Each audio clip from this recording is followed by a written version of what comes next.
We are back at Bowman Gray Stadium, and the Modifieds have entered the arena for the Elite Underground Utilities 100. Let's give you the starting lineup for the Ground Pounders. Starting on the pole, a third-generation driver from Lexington, North Carolina. And the number 14, it's Trey Hutchins to the outside. The number 23 from Clemens, North Carolina, the veteran Brian Lofton. Starting in third, the Hayes Jewelers, number 83 out of Tobaccoville, the Rocket, Tim Brown. To his outside, the L&R Transmissions, number 9 machine out of Walnut Cove, Kyle Southern. Starting fifth in the Ben Gables Enterprises, number 6 from Walnut Cove, North Carolina, it's rookie Slate Myers. To the outside, the Black Santa Company, 69, it's John Holloman, the fourth. To the inside of row 4, the North American Construction, number 57 out of Mooresville, Danny Bone. To his outside out of Greensboro, North Carolina, Andrew Hara. Starting ninth from Walnut Cove in the QRC HVAC, number 4, it's Jason Myers. To the outside, oh, I smell that bacon, the breakfast time, 07 of Riley Neal. Starting in 11th, the Guarantee Auto Group, number 16 car out of Mount Airy, it's Chris Fleming. Starting in 12th, the current points leader, the Citrus Safe Cleaners, number 1 out of Walnut Cove, Burt Myers. Starting 13th from Puffdown, North Carolina, in the Carolina Choice Realty, number 5, the great veteran Randy Butner. To the outside of him from Monroe, North Carolina, in the units 00, it's the Flying Taco, Danny Probst. Starting in 15th, the Wiley X number 10 machine out of King, North Carolina, Mike Speeney. Starting in 16th, the Jerry Johnson Motors car, the number 13 out of Mount Airy, Jordan Fleming. Starting 17th in a number 99 vehicle, usually driven by Crab Smith. Tonight it will be driven by last year's champion of the division, the Q104.1 machine. It'll be Brandon Ward in the number 99. To the outside from Lexington in the Turn and Burn Hobbies, number 72, it's the big man, Bryant Robertson. Starting in 19th, the Wahlberg Grill and Pizzeria machine, the number 77 out of Jonesville, North Carolina, Susan Harwell. To her outside out of Louisville, North Carolina, the number 35 of Brandon Butner starts 20th. Starting in 21st from Winston-Salem, the 41 Myers Brothers Racing Machine, the Flying Beret, Corey LeVay. And to the outside, taking the fans' challenge as they fire the engines. He's fresh off a catfish dinner at Wahlberg Pizza and Grill. It's the great Lee Jeffries in the number 75. So I said fans' challenge, folks. That's the big story right now. The top 4 qualifiers tonight in pole qualifying for the Brad's Golf Cars Modified division. Burt Myers took the pole with a lap of 13.279 seconds. Tim Brown second, Jason Myers third, but they didn't take the fans challenge. The only driver in the top 4 to do so was Lee Jeffries. What that means is he drops to the rear of the field accepting the fans challenge. If he makes it back up to the top 4, he will get a $3,000 bonus prize. Lee Jeffries not only trying to get his 27th win, but a lot of money on the line if he could get that 75 back up to the top 4. $3,000 sounds nice to me. I hope it'd sound nice to a lot of people. Well, it's happened already this year. The first fans challenge and the 100 lapper just the other week, the Kevin Powell Motorsports 100 on May 11th. Danny Bone took the fans challenge, and he had an eventful night after a little bit of a fend, the Nerf bar rub that was, looked disastrous, and he had to go back in the field house for repairs. And he came all the way back up to finish 4th and got that fans challenge $3,000. So it resets to $3,000 tonight. If nobody wins it tonight, the next 100 lapper, it'll be a $6,000 challenge. Look at Trey Hutchins right there. Great to see that familiar Hutchins number 14 back in action. And there's your points leaders. Your points leader right there, Burt Myers, and then his brother, Jason Myers in the 4. Hutchins. Bobby Hutchins, his father, wrenching on that machine. Here's the point standings as they sit right now. Burt Myers and 22 points back, and it was a close decision for Brandon Ward when he blew up if he was just going to pack it up and go home. But being in second in points, he knew what he had to do. Had to do something, but if you're Brandon Ward, how much of this is just mitigating the damage that has already been done? You look at the way this day has played out for him. You're not in your own machine. You've already dealt with the mechanical troubles. You've gone through the mental gymnastics of just dealing with a blown motor and then having to figure out how to make sure you have a car for this race.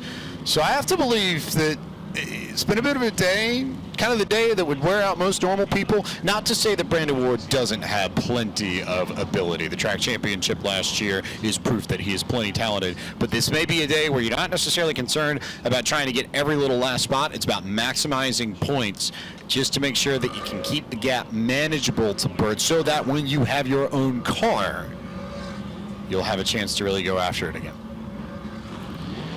Lights are out on the modern Chevrolet Pace vehicle, and we are maybe, a half a lap away, Matthew Dillner, for the green flag in the Elite Underground Utility 100 presented by Real Rock 105.7. Hutchins trying to etch his name into the record book of oh so many greats in the modifieds. A little anxiousness here on this start as Hutchins goes pretty early. He will have to wait here in the north turn for Brian Lofton. And this field of 22 modifieds, 600 horsepower, set to rumble the earth in front of 13 or 14,000 fans here at Bowman Gray Stadium. The yellow flag is back out. The modern Chevrolet Peace vehicle is going to hit the pavement again. So we're going to have the opportunity to get this set up.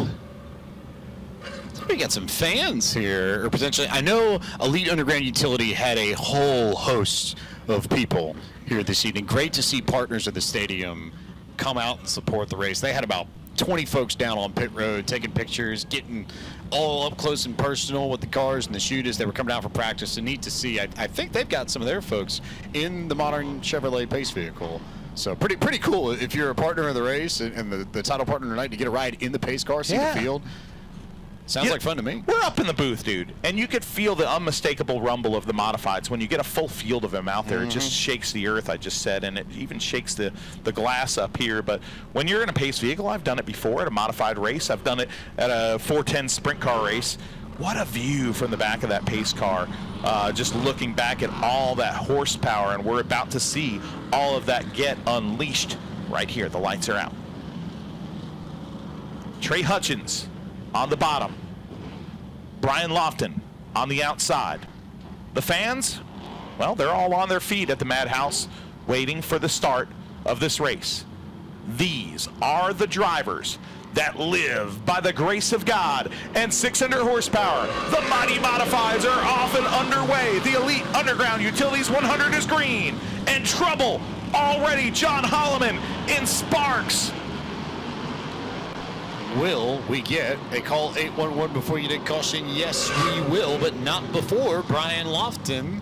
Team car, John Holloman, incidentally, took the lead from Trey Hutchins, so he'll have control of the restart when we go back racing. Well, right now, the 23 of Lofton is your leader, with Trey Hutchins will get second position. The number 9 of Kyle Southern will line up third, with Tim Brown fourth, Danny Bone fifth. But here, folks, remember, the cone will come out for the restarts. Leader gets to choose inside or outside, and subsequently everybody behind will have a choice to make. Bowman Gray Stadium is bottom dominant.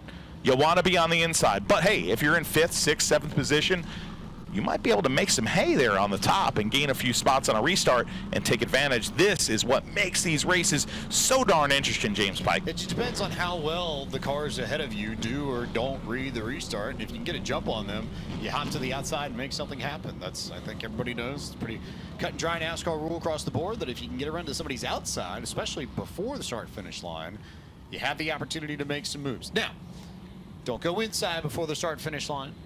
That's a different kettle of fish, but outside. Did you just say kettle of fish? I like that. I am one, so I don't. What, like a fish fan? Like, are we going music again? I'm hungry, so I was thinking about fish. No, my last name is a fish. Oh yeah, Pike. You are a fish. So, all right. Now that the light bulb has gone off, and Matthew the last horse crosses the finish line. Right. So now that we've gotten there, but at any rate, to your point, and especially with the field this deep, you read the restarts well, you read the initial start well, even like Brian Lofton did. Boom, track position, and that can be pretty significant, even in a race that's 100 laps, even when you have time to make some choices. which these drivers are going to have their first choice of the evening because the choose cone is out. Oh, that shot is so cool. Look at that right there. I love this turn 1 and 2 camera because it shows you the decision making last minute. You don't want to clip that cone. You could be penalized for it. But Tim Brown going to the outside. Trey Hutchins going to put it to the top there. Daring move for the 26-year-old race car driver. Trey Hutchins works on a lot of the sim programs for General Motors. Brian Lofton's last win, 2022 in July, the second 25 lapper of that night. Trey Hutchins kind of moving out in front here, not controlling this restart. The 23 is, but the green flag is out. Lofton charges into the south turn, the unmistakable leader of this event. Here comes Tim Brown to the outside. Little bit of trouble there. He checks up. There is getting beaten on a restart, and then there's I couldn't tell if that was Brian Lofton got a great one or Trey Hutchins just misread that about as poorly as you could. But in either case, Lofton's got about a half a straightaway on the rest of the field, and the Rocket working that high lane to try and get to second. Here comes Tim Brown to P2. Folks, there is a lot on the line for the driver of the number 83. Right now, he is poised on top, tied at 98. Now, all that stands between he and the record books of immortality here at Bowman Gray is Brian Lofton in the lead of this event. Looking further back in the field, there's a doozy of a battle going on right now. Speeney is caught to the outside. That is Mike Speeney.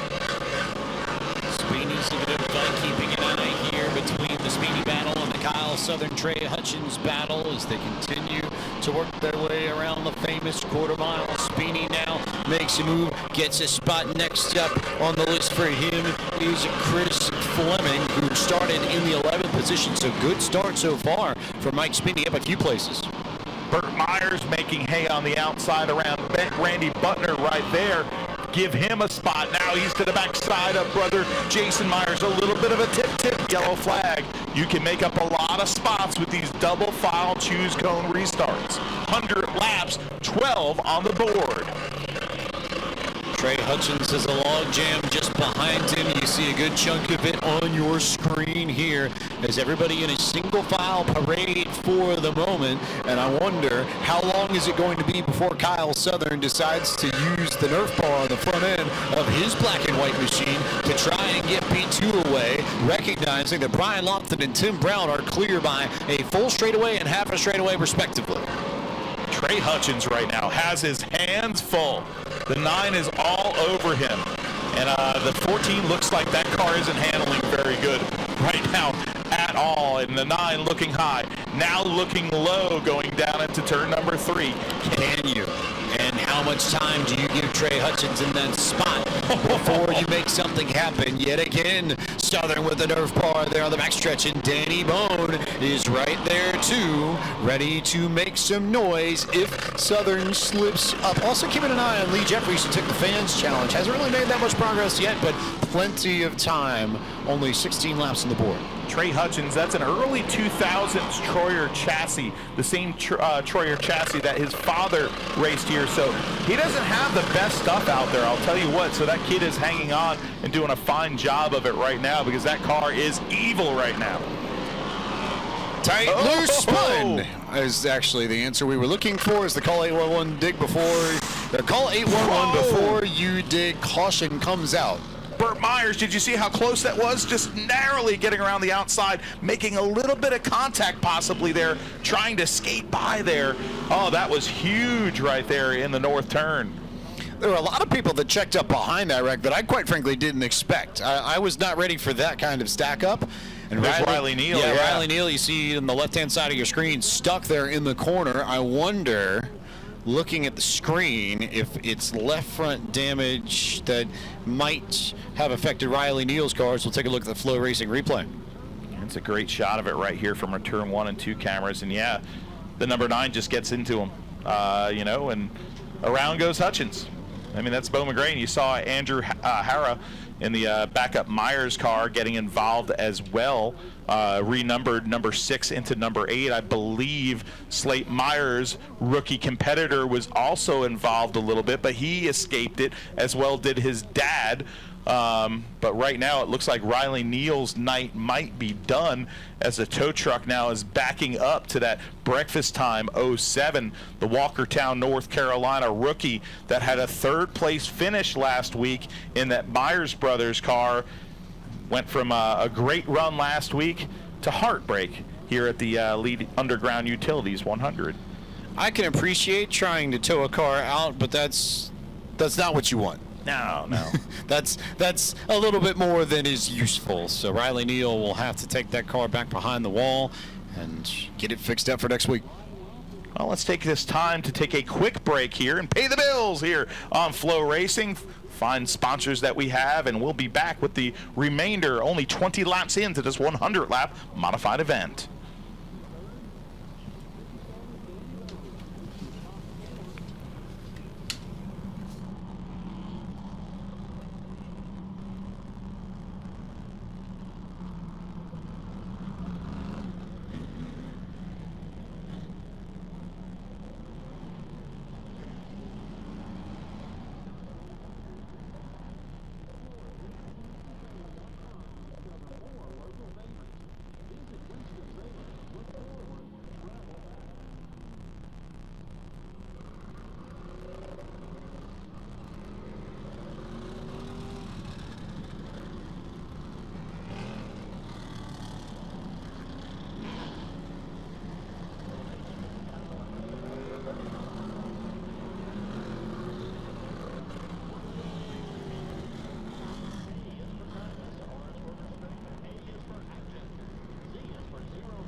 Welcome back to the Madhouse here for the running of the Elite Underground Utilities 100 for the NASCAR Brad's Golf Cars Modifieds. Brian Lofton on top of this race, but right now Tim Brown sits in second position, and he sits on the cusp of history. Right now, he is tied atop the all-time wins list with 98 wins at the Madhouse. Tied with the great sportsman racer Jimmy Johnson, who last won in May of 1999. But Tim Brown tied. This win would make him the lone leader atop the all-time wins list. But look who's creeping up already with 3 wins this year. Burt Myers knocking on the door, 95 wins, only 3 away. Can he be a player tonight to disrupt the apple cart? Well, you remember when he won the Hayes Jewelers 200 to start the year in Victory Lane? He looked at Randy Pulliam dead in the eyes. Burt did, that is. Yep. And he said, if this thing keeps running like this, we'll get to 100 wins before somebody else. And he didn't reference specifically who, but we all knew exactly he was talking about. Also, to consider that high benchmark that Jimmy Johnson has set has stood at a place like this for 25 years and a week. Yeah. Or week and a half, I guess. But still, think about how different the world was back then. The Phantom Menace had just hit theaters. Oversized ski goggles and frosted tips were all the rage. We thought that blue raspberry cola was little father-son talk right there.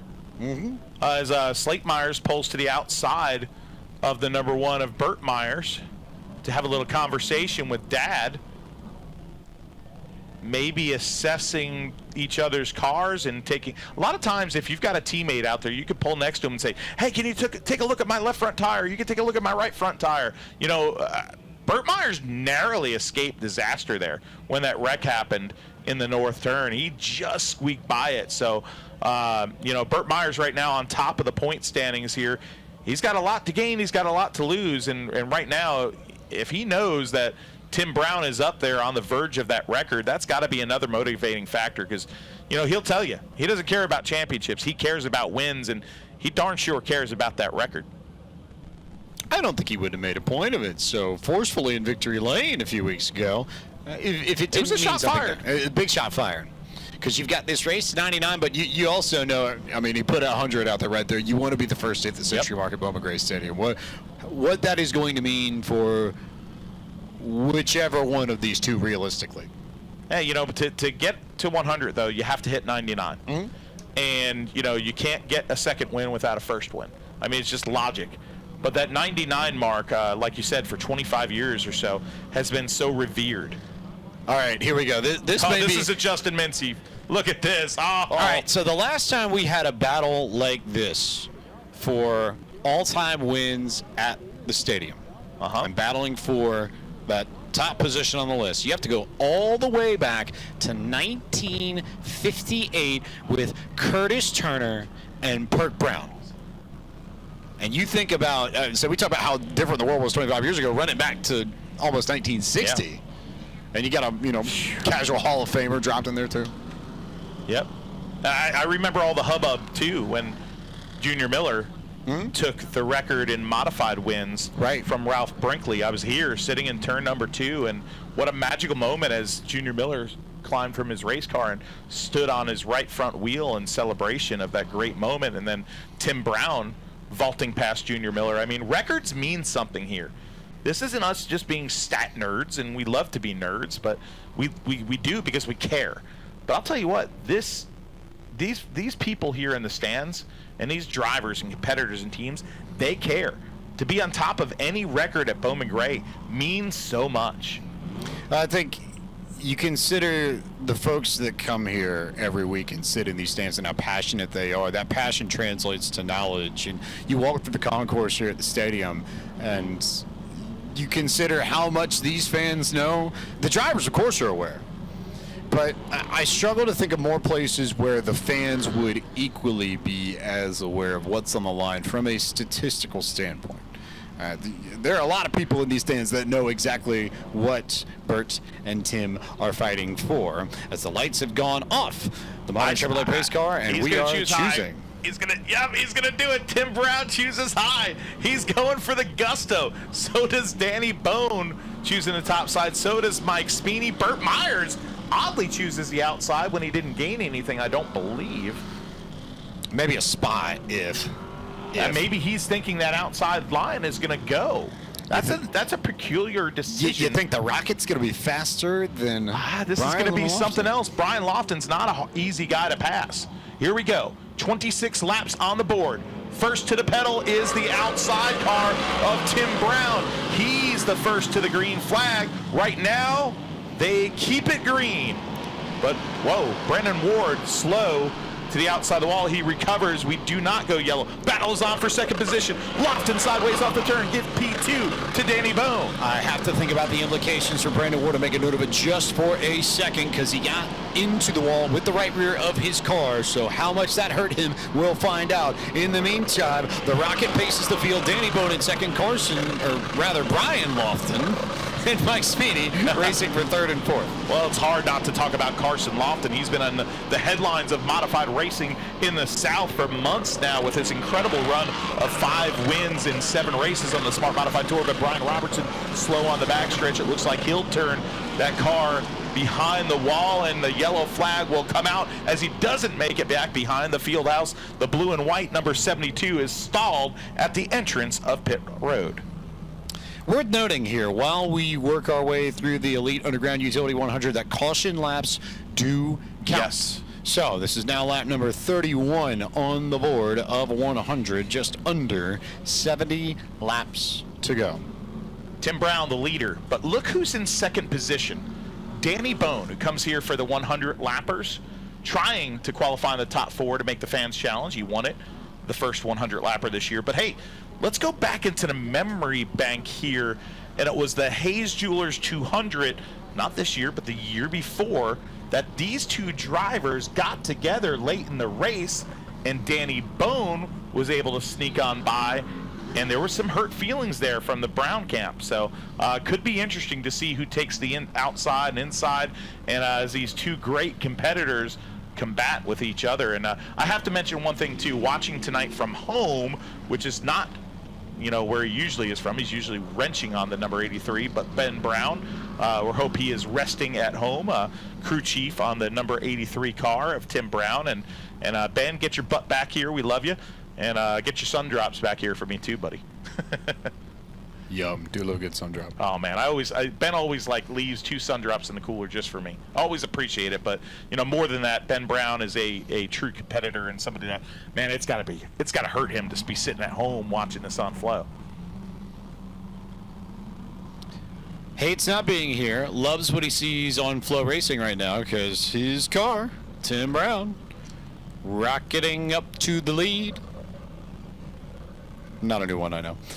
Danny Bone in second. Man, you wish. I have to think somewhere Danny Bone is thinking, if only I had qualified a little bit better. He was about 2/10 off being Fans Choice eligible. Well, let's also not bury the lead here, because I think we're about to go to the cone. No, maybe next time by, but right now Mike Speeney has moved up to the 4th position, and Burt Myers, by way of that last restart, is now up to the 5th position. So Myers will become instantly a player in this race. Chris Fleming behind him too in the number 16 machine, the former TBR Racing, Tommy Baldwin Racing chassis, will be in 6th position. 7th position to Kyle Southern, 8th to Randy Butner, 9th to Andrew Hurrah, and 10th for Jordan Fleming, the 13 of Jordan Fleming. What a run he had last week. A twin 25 lapper, and he finished 6th and 6th. So that kid is 4th in points right now, the number 13. And boy, is he really showing his stuff. Sitting in 13th position right now is your Fans Choice car, the number 75 of Lee Jeffries, to update you Fans Choice fans. $1,000 on the line if you can make it up to 4th. Here we go. The choose to the inside. Tim Brown. Oh, we knew that the Jersey Brawler was going to put it to the top. Burt Myers did too, for what it's worth. Wow, again Burt Myers goes to the top when he didn't need to. Randy Butner, Jordan Fleming. Really interesting strategy from Myers. I can't question a guy that's got 95 wins here, 94 in the Brad's Golf Cars Modifieds division. But that's interesting. Typically do not see that. Modern Chevrolet pace car into its place up by the north turn. Green flag back out. Good jump there for both Danny Bone and Tim Brown, 2 drivers who know how to get it done. So you should expect a good side-by-side battle from those 2. Speedy up to 3rd as Lofton slides back a little bit, and Burt Myers trying to make the outside work to get the 4th spot. He might just do it entering turn 1. Yes, he does, as Tim Brown works under Bone for the race lead once more. I just can't believe we're 2 laps into this, and Bone was still on the outside, hanging tough on the outside of the 83, but just now he gets to the bottom and files into 2nd. Speedy in 3rd. Burt Myers up to 4th. Right now under fire. The battle is on for the 5th position. Brian Lofton gets it. The 16 of Fleming tucks down inside. Tucked down inside and then through the bumper to him 1, 2, 3 times. He couldn't move him, but still waiting for something to happen back there. There's your top 4, and you can see Lofton and Fleming just out of the corner of your screen as they've largely equalized amongst the top 4 for the moment. But Speedy with a shot to Danny Bone, working lap 45, nearing the halfway point. Mike Speeney in the number 10 car. The Speeney brothers, originally out of the great state of Pennsylvania, the Shooting Targets number 10 machine. And you're looking at the battle right now. The number 16 is on the backside of Brian Lofton. Here he goes poking into the inside, trying to find daylight underneath that John Holloman Racing number 23 machine. That's a chassis that I believe the center section of that car was actually, the car was originally built by Brian Lofton himself. So a homemade chassis in that number 23 machine. And now you get a look at the split screen. Gotta love the split screen on Flow Racing. As you look on the left side, it's the battle for the lead right now with Tim Brown, and on the tail of Tim Brown is the 57 of Danny Bone. Battle for the lead on the left side, battle for 5th on the right side between Brian Lofton and the 16 machine of Chris Fleming. So, drivers now, I think, settling in, trying to find a rhythm, trying to find a pace, as we are almost at the halfway point Tim Brown has controlled most of this race so far. Amazing to think, Matthew Dillner, that we are into June. Tim Brown has yet to visit Victory Lane. Well, it's happened here before. You won a championship here without winning a race. Tim didn't like that. He made no bones about that. This is a guy that likes to take checker flags, not just titles. He's not a guy that's all about consistency. This is one of the most fiercely competitive human beings I have ever met in my entire life. Now he's changed a little bit. He's settled down a little bit, but we're settling down right now as the caution flag is out. I believe there is some debris on the racetrack. Call 811 before you dig caution flag out here. Lap 48 is what we have on the board. To your point about Tim Brown, though, this is about to be a really wild comparison, but I made it before, but I think it applies. For those of you who are Formula One fans, 49 laps up on the board, the way that Alain Prost raced back in the late 80s, early 90s, I think, you know, Formula One, you've seen the great rivalries between Ayrton Senna and Alain Prost. And Senna was always characterized as a driver who was more sort of pure instinct, pure talent. Prost was the more sort of methodical, meticulous, make sure you cross every T and dot every I type. And they both had their fair share of success. And I feel like a lot of that applies to Tim Brown and Burt Myers as we get the choose cone out again. Brown be the meticulous one who makes sure to handle every single little last detail, and Burt just wheels, right? Yeah, I mean, they Two both different have paths to had success, periods but- of their life where they've been the aggressor. But yeah, there is a comparison there for sure. You know, I'm not a Formula One guy, though. I mean, I respect the old school Formula One. No traction control. It was a lot better. Phil Hill type. Yeah, exactly. There you go. But hey, let's not talk about F1 because all eyes are here at Bowman Gray Stadium, one of the greatest short tracks in America. The green flag is back out halfway down the Elite Underground Utilities 100. Brown now on the bottom. Bone trying to hang on to the outside. He files in single file now, your top four. The bumper. The bumper, and I won't call it a brake check, but Tim recognized he didn't necessarily need to get back on the gas too early because Danny Bone would just help him right on through the corner, and that's exactly what he did. And now he's opened up a bit of a gap. We've crossed the halfway point here in the Elite Underground Utilities 100. Brown, Bone, Speedy, 1, 2, 3. You see it on your screen just there momentarily, the number 13 car of Jordan Fleming, all the way up to 6th position, passing his father, Chris Fleming. Jordan Fleming, 4th place in points. What a year he is having in that 13. There is a side-by-side battle right now. Kyle Southern on the inside to the outside. The number 5, the great veteran Randy Butner, side-by-side, putting a show on. Big time battle that they bounce off of each other once, twice in the north turn. Jason Myers right there. If either of these two get into it, Southern caught the curb a little bit on corner entry. Didn't quite have the best run through there. Had to save it a bit. That is some great racing. Through the grass goes Southern, side by side with such respect. Little bit of contact coming off the north turn. And oh, just like that. Andrew, hurrah, hurrah, yellow flag. Hurrah. Hera? Hurrah. I just want to say hurrah because it's, yeah. Cheesiness goes to a 9 out of 10 for that one, Andrew. I'm a fish. I wouldn't know about cheese. That caught him off guard as the Midway Mobile Safety Unit is going to not need to come out on this one here. Andrew, Hera.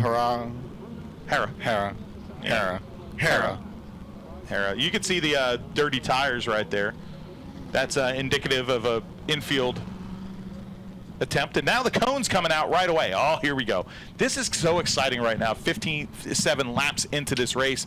Every single cone restart presents a plot twist, presents something that could move the needle here at Bowman Gray. You know the inside is going to be taken by Tim Brown, of course. Danny Bone's going to go to the outside now. Repeat, deja vu all over again. Speeding to the inside. To the outside goes Burt Myers, and now Jordan Fleming puts it to the top. It's the one big change. I'm so impressed with that rookie competitor. He's only competed in no more than 3 races per season. I don't know if he's, officially classified as a rookie, think he should be right there. He is putting on a show this year so far. It's a driver from Mount Airy. Green flag back on line 58. Contact there between the leaders as Bowman shovels up the racetrack. Speedy trying to get underneath Bowman to have a shot at second. Couldn't get there. Bowman with the bumper to Tim Brown once again in the north turn, but Brown continues to hang on to the race lead. That was a little hair-raising right there for not just Danny Bowman, but also for Burt Myers, who almost had a little bit of a way around the number 10 machine as Hara has spun. Actually is in a shower of sparks. I think there's a right front that has gone down on the number 8 Myers Brothers machine as he will nurse that vehicle back behind the field house. Right front issue there. You can see the tow out. Just great shot there by our Turn 1 KML trailer out there, making sure that we get a good shot of everything that happens in the exit chute. You can see that there was a heavy amount of damage, but Matthew Dillner, the cone is already out on the racetrack. Love the job by the track officials here to speed up this program and give you all what you want to see, which is green flag racing, of course.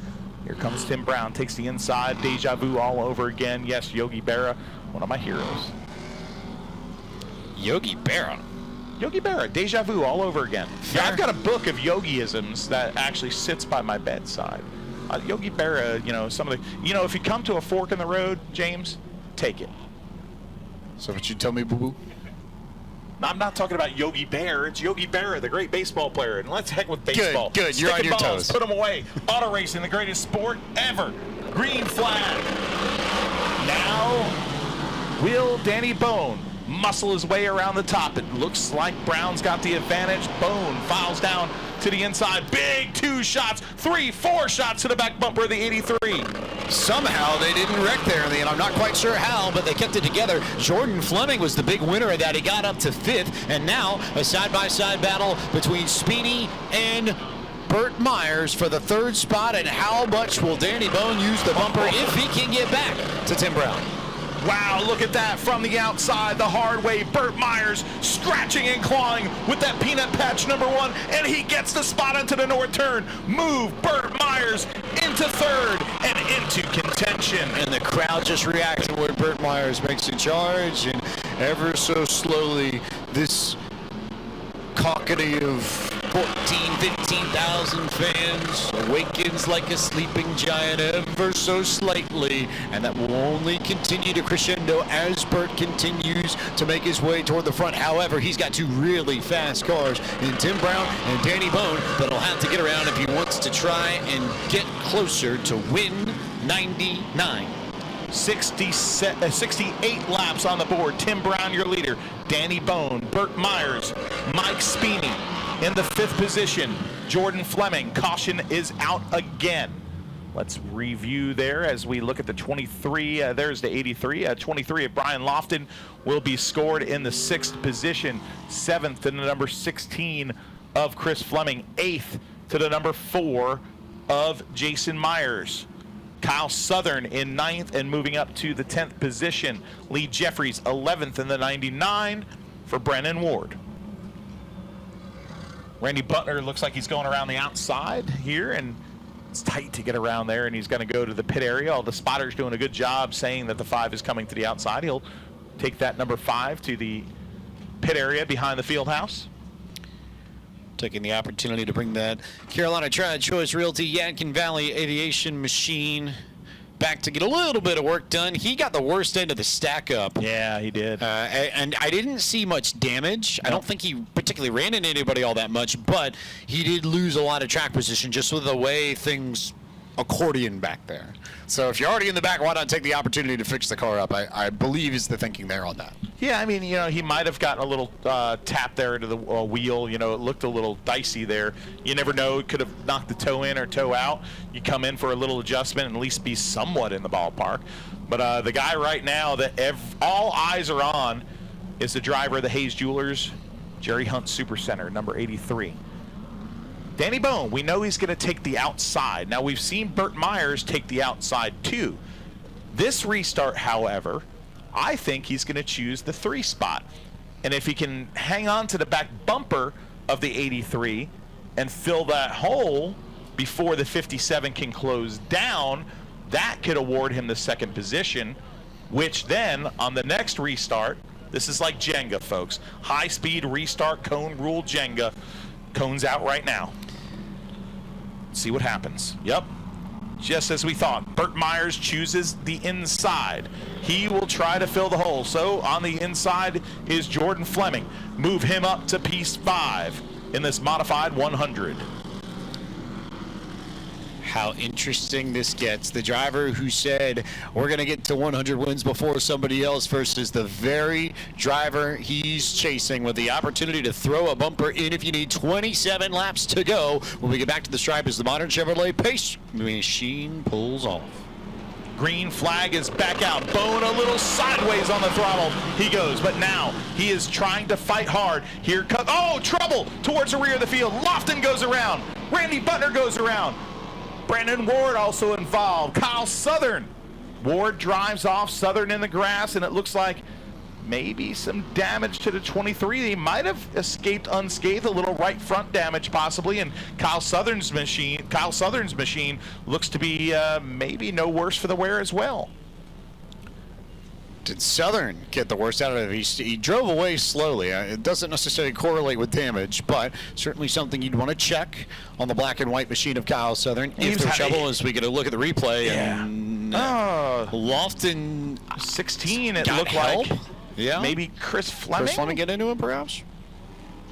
There's Kyle Southern's car. And Kyle Southern, that car, of course, a few weeks ago, we watched it soar into the wall in turn number 1 when the rains came out. And they had to reclip that number 9 machine. Justin Link and the guys reclipped the front of that number 9. So great to see him back up and, running towards the front until that incident. So for Kyle Southern. 9th place right now is Lee Jeffries. Let's look at it right here. You could see, I don't know. It's hard to tell there. But it was the 16 getting into the number 23. Well, the 16 got into the 23, but Jordan Fleming and Mike Speeney got into it ahead of them, and I almost think... Stacked them up? Yeah, just a stack up of 4 cars there, and there's not much you could do. Here's the cone. This is going to be interesting now. I think it's going to be the repeat of last time. 57 chooses high. 1 chooses low. As we predicted, that's what happens. Jordan Fleming goes to the inside. Dad Chris Fleming goes to the outside. Can I have your crystal ball? Sure. Your predictions are good. You can be the crystal ball. I won't. Oh, I'm not. There's nothing psychic about me. I'm not that good. Rick, my buddy Ricky Rackman was hating on psychics this week, and I don't blame him. I'm gonna jump onto that bandwagon too. Here we go. 76 laps down, coming to lap 76. Green flag is back out first to the loud pedals. Tim Brown side by side. They go dancing into the south turn. Big sends for everybody. Burt Myers trying to clear the Speeney machine, and Jordan Fleming trying to follow on the inside. As there's a stack trouble. up just behind them, and the call 811 before you did. Caution comes out, and there's trouble on the front stretch too. Jordan Fleming has spun. Speeney's in the wall. Fleming, your first place points man, has severe damage to the front of his number 13. Also, your fans challenge driver was initially involved in that wreck. That's the number 75 of Lee Jeffries. There you see Jeffries stopping on the track there. That white and blue machine is his fans challenge bonus over. Speeney is parked in the outside wall. The sand-colored number 10, sponsored by Wiley X, as officials check on the drivers. Heavy suspension damage to the right front of Speeney's machine. You imagine that his night is probably over. Jordan Fleming, you can't see it from this angle, but he's got damage to the front end of his car. Damage. And I'm not quite sure whether or not he'll be able to continue on this evening. You see the Midway Mobile Storage unit machine pushing Jordan Fleming back towards, I believe, the pit area. So that could be... Oh, look at the crowd right there. You see it in our shot right there, saluting Mike Speeney as he gets out of his car. And Squeak and Jimmy and the track crew are there for Speeney as they push Fleming's car back behind the wall. And Speeney assessing the damage on the right front of that Wiley X number 10. Here is the Flow Racing replay. Let's see what happened here. Let's keep an eye on Jeffries. Jeffries gets the door closed on him by Brandon Ward in the 99. And then up front here, let's look what happens. Well, there's the leaders passing by side. and behind them, all chaos broke out. Speedy and Fleming made contact. So the Jeffries damage came over in turn 3, almost certainly. That part I think we figured out pretty clearly. Another long, lonely walk back to the pit area there. And there is Speedy walking back. Let's see if we can get a second look right here. You at least see, oh, this will show you right here. Jordan Fleming to the inside, wheel to wheel, and oh boy, a little bit of a contact there, and they both stuff it into the fence by the can opener coming out of turn number 4. And yeah, Speedy just got sucked in by that Armco barrier. That looked like a right front and a left front locking together for a bit. Speedy's not too happy. He's standing there talking to officials right now. I think he feels like he was wronged by the number 13 of Jordan Fleming. Jordan Fleming's car is still being pushed around. I believe they were hoping that that car would start. It looks like some big damage. I think the horns are probably bent on the front of that clip right now. You see it kind of shifted up. It's not just the front bumper, folks, that you're looking at. It didn't look like it got the radiator. But I mean, that's some pretty hefty damage. That's a car that he and his brother work on in that Mount Airy shop and put a lot of effort in. That doesn't have a lot of new stuff on it. Okay, that's two brothers working on their car and having a hell of a run this year. But for the great start that he's had, this will not help. No. He goes from 4th in points, and obviously that is going to hurt his points battle unless he could get that car somehow refired and get that thing back out here. Let's take a quick break here on Flow Racing. We have, math fails me, but we have like 22 laps to go here in the Elite Underground Utilities 100. We'll be back for the exciting conclusion.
Green flag is back out, coming to lap 80.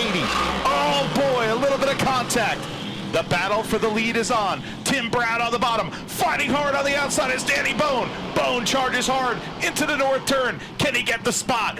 Here comes Tim Brown through the grass. He checks up. Bone is your leader. Danny Bone on the outside gets the job done to take the lead with less than 20 laps to go. And the Underground Elite Underground Utility 100 here at Bowman Gray. And now he's trying to stretch out this race lead. He's got about half a car length, and Burt Myers is on the charge. Right now, you cannot mistaken that charge, that hard-fought charge on the outside. Doing it the hard way was Danny Bone. Now, can the 83 get to his bumper in the closing laps? He has history right in front of him in his grasp. Third place for Burt Myers. He's also chasing history as well. Brian Lofton, move him into the fourth spot. Fifth is Jason Myers right behind. How does Tim Brown handle the last 15 laps here? And what kind of bumper does he send? There's the first warning shot to Danny Bone. How many more will Bone get? Because Burt Myers is, for all intents and purposes, there. Car length back, maybe then some. Another shot in the corner, and now Burt Myers is definitely there. It is a three-car battle for the win in the modifieds with 15 laps to go. Burt Myers has turned up the dial.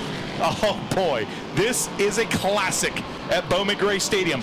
Bumper to bumper. There they go, down the front stretch. I don't think there's a single person here at the Madhouse sitting on their fannies. If you want some of the best of the best, you've got three of them up here. Meanwhile, Jason Myers has got the four-car up to fourth. He's gotten clear. Brian Lofton and Chris Fleming is going to go to fifth. That's well behind the battle for the front three, though, as Tim Brown continues to try and find a way around. Oh, and the plot thickens with another yellow flag. The call 811 before you dig yellow is out. With just 12 laps to go, the yellow comes out. This is going to set up another side-by-side choose cone showdown. With 5 laps to go, they will go to single file. So right now, this could be your final double file restart. So how important is it then? I almost think for Burt in particular. This is the most important restart of the night for the drivers that are not number 57. Or 83. Yeah, any driver that's not 57 right now, this is going to be your shot. Because you won't, after this restart, it's likely going to be single file. And the cone's already out. Wow, cone is out. Love this, maximizing the racing that you'll see on Flow Racing and here in the stadium. Tim Brown, he wants it bad. How bad? He's put it to the outside, and he's going to let her eat.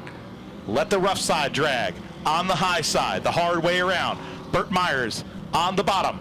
Moving back up into the fourth position is Chris Fleming. On the outside, in fifth position, Jason Myers.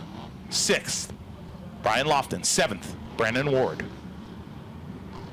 Coming to lap 91 on the board. The Madhouse rises as two modified drivers battle wheel to wheel down the front straightaway. Give the spot right now to Bone, but charging hard and not giving up is the driver, the Hayes Jewelers number 83. Here comes Burt Myers. He fills the hole in the north turn. Side by side, the two Goliaths of the Madhouse. This is everything you want to see if you are Danny Bone, to have the two kings of this division for so long fighting each other to try and get second. It gives him the opportunity to race away as Tim Brown fades on the outside and Burt Myers goes to second for the first time this evening within the last 10 laps. Painfully close to the historic benchmark was Tim Brown. Now his night fades back to the fourth position as Chris Fleming takes the third spot. Here comes Jason Myers to the bottom of the 83. Move him, the number 4, into P4.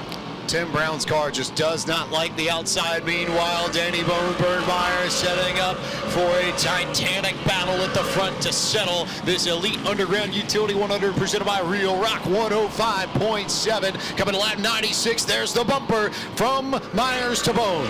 This is far from over, folks. The fans are pointing rooting on their favorite driver right now. The Tim Brown fans are upset. The Burt Myers fans see opportunity knocking as he knocks on the back bumper of Danny Bone. Burt Myers slid a little bit on the exit of the north turn. He'll have to gather it back up to get another shot to Danny Bone as they come back to the line, working our way towards lap 98. Can he get to Bone in the center of the corner? No. Bone's got just enough of a gap, but that could change in the south turn. 2 more laps around the famed quarter mile. Danny Bone. Will there be a shot to the back bumper from Burt Myers? He gives him a shot in the north turn. Danny Bone hangs on, white flag out, 2 more sets of corners, 1 more opportunity here in the north turn for Burt Myers to win the race. Coming into the north turn, Bone is your leader. Burt Myers to the backside, but no, it's Danny Bone taking the checkered flag in the Elite Underground Utilities 100. Give a lot of credit to Burt there. Pulls alongside Danny Bone. That's a sign of respect more than anything. Had the opportunity to just pile drive Danny Bone and send the rear bumper in on him. Held off in the middle of 3 and 4 that last time by. Decided he was going to get it clean. The 77 of Lee Jeffries motors up to 9th position. Not good enough for the fans challenge bonus, but your top 5. Danny Bone, Burt Myers. The 16 of the showstopper, Chris Fleming. The 4 of Jason Myers and Ward. 7th, Brian Lofton. And 8th, Randy Butner. But tonight, your victor for the Elite Underground Utilities 100 for the 18th time in his storied career. A former champion of the Mod Wars here at Bowman Gray Stadium, and a lineage like no other. His grandfather, Parker, was a race winner and one heck of a race car driver in the New Jersey region. So was his father, Eddie. But this driver right here, whether it's in a Camping World Truck Series or Craftsman Truck Series vehicle or a modified at Smart Modified Tour races, or here where NASCAR was born, this guy can get it done. Danny Bone, your winner tonight. Let's throw it down to Randy Pulliam with all the excitement. 20-lap event for the losses of John Barrow Sportsman Series. As Danny Bone getting unbuckled, that North American Construction number 57.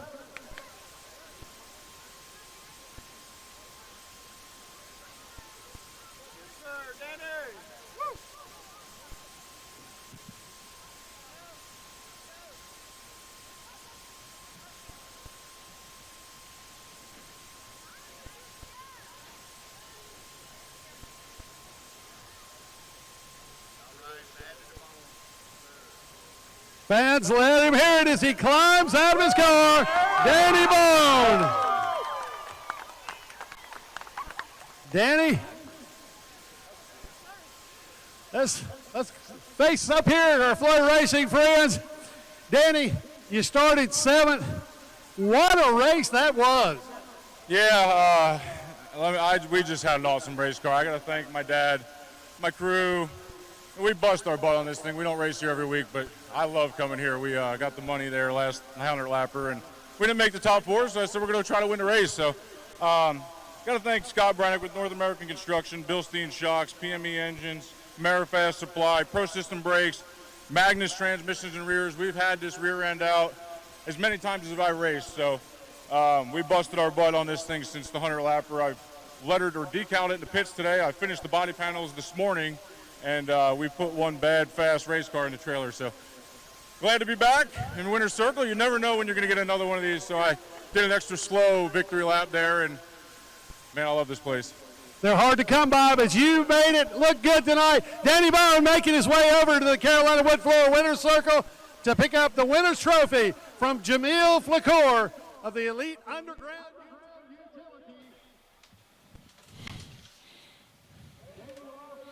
I thought that was really poignant from Bone there. You never know when you're going to get another one of these. I love this place. Talk about a driver who understands what it means to win at the Madhouse, Matthew. It's a pretty good example right there. I love it. That's passion, and this is a very passionate race car driver with a great history here. His 18th career win in the NASCAR Modifieds now breaks a tie with Chris Fleming for 32nd on the all-time Modifieds wins list. Former champion and a guy that comes here for the big races, and he got it done tonight from the outside. What a show that Danny Bone, Bad to the Bone, put on. Let's go to a commercial break. We're not done, folks. Don't turn off anything on Flow Racing right now, because we're coming back with Sportsman Race number 2, and then one big, giant stadium stock race tonight. Winston-Salem, North Carolina is a city with a rich history of reinventing itself. Here you can wine and dine back in time, or raise a glass to the future. Witness history in the making, or savor the present moment. That's why you'll love visiting Winston-Salem. Our past is present, our future is bright, and our city is yours to explore. Look forward. Travel back to Winston-Salem.